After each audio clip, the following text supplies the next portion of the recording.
Alright, this needs no intro. You already know why I'm back. Maybe commence the chapter 7 summary. Look at Captain Morgan and his pathetic son. Just laying on their backs, sad as hell.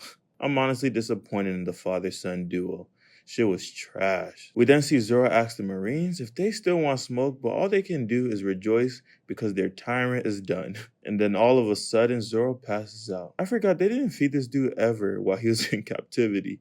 But yes, the little girl finally gets to cook a proper meal for Zoro, and her mother seems to be a great house host as she lets these savages into her home. Zoro then asks Luffy what his next plans were, and he responds with the Grand Line. I don't know much about One Piece, but I have heard of this magical place. I'm excited to see what it is.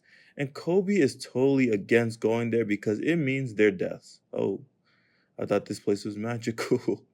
He was also surprised that Zoro was on board with this idea, willing to go, and the Marines show up to pay their respects. One of the majors show up and say, even though they protected the town, it is still law that Marines cannot shelter pirates, which means Zoro and Luffy have to head out. The major asks Kobe why he isn't leaving with them, and he says, I'm not one of them. Whoa, Kobe. You're a traitor. Luffy starts to smile on his way out and airs out Kobe's business.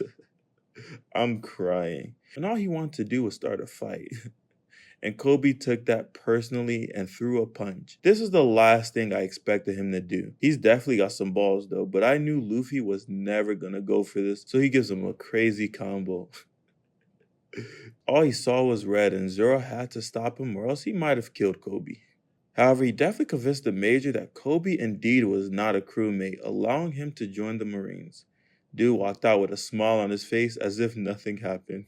But Kobe has a moment of weakness, basically promising to himself that he'll become stronger. But it's time for Zoro and Luffy to begin their sail to the Grand Old Line. Looks like the beginning of something promising. And as they begin to sail off, we see Kobe and the Marines lining up to pay their respects, wishing them well on their trip. And aw, what a beautiful ending to this little arc.